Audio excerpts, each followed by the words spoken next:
Hello Internet, welcome to jamiljiral. This is Jamil Silva and today I'm going to talk to you about ISO. Have you ever wondered how much ISO is a camera capable of delivering a good picture? If you want to buy a new camera, do you question yourself how much ISO you can use and you don't lose quality with that? This is what we're going to talk about in this episode.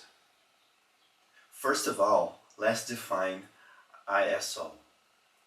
ISO is the capability of a camera to sensibility of light.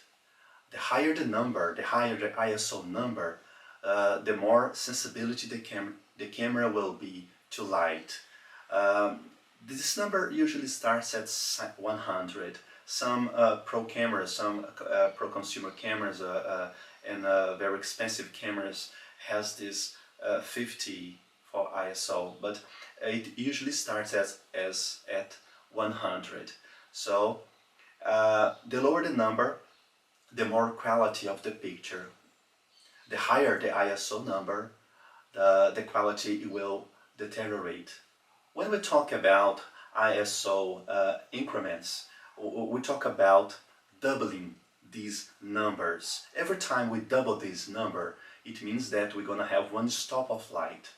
The base of the ISO starts at 100, and then one stop of light goes to 200, then 400, then 800, then 1600, 3200, and 6400. Some cameras go to 12,800 ISO, but most of the cameras go to 6,400.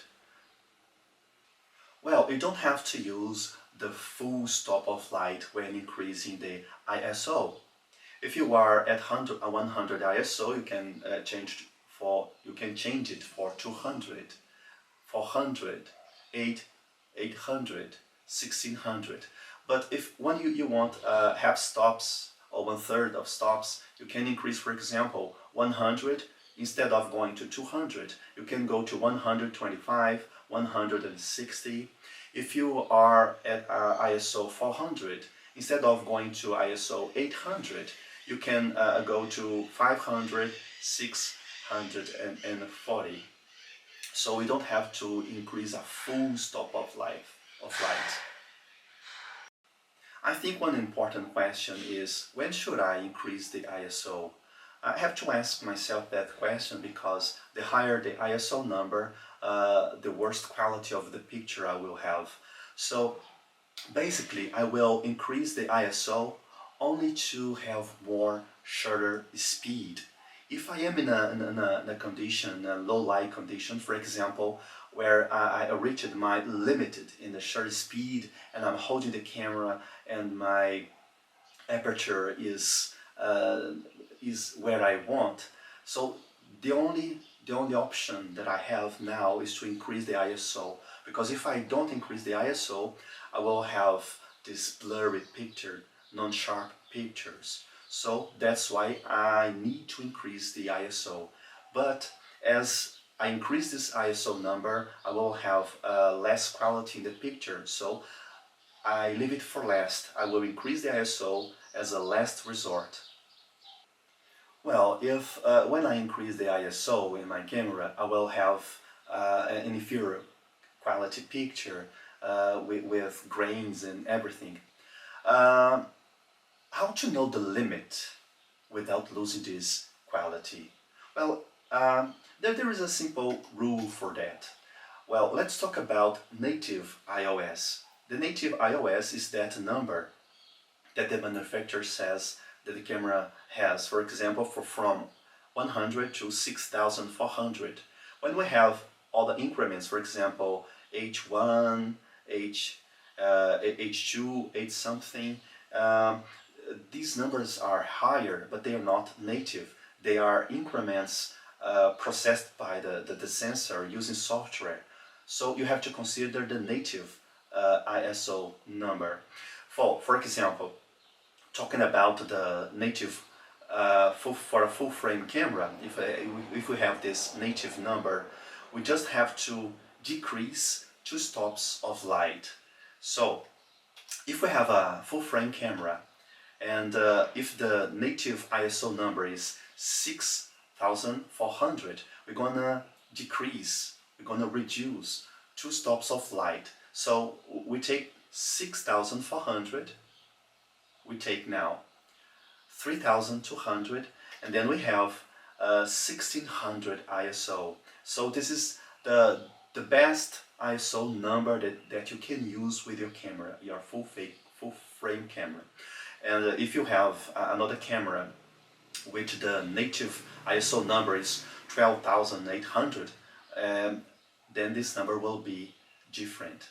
Well, if we have a crop sensor camera, a DX camera, you have to decrease 3 full stops of light.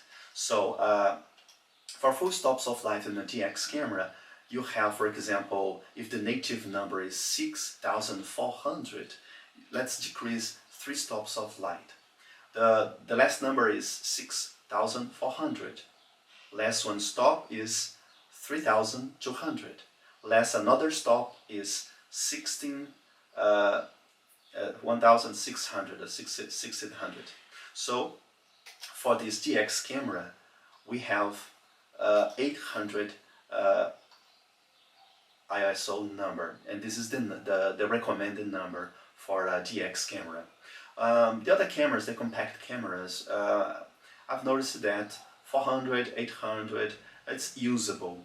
But for a DX camera, for a cropped sensor camera, 800 is okay. You can have a good quality picture. But when we talk about better quality and increasing the ISO and having grains in your picture, sometimes we have to decide in having a picture like this and not having a picture at all. If the question is having the picture at all cost, of course you're gonna surpass this limit. If the limit of your camera is 3200 for ISO, you can increase this number in order to have that picture. It's better have this picture than not having the picture at all. So this is it for now, and I hope you have enjoyed this video. I hope to see you soon. Bye.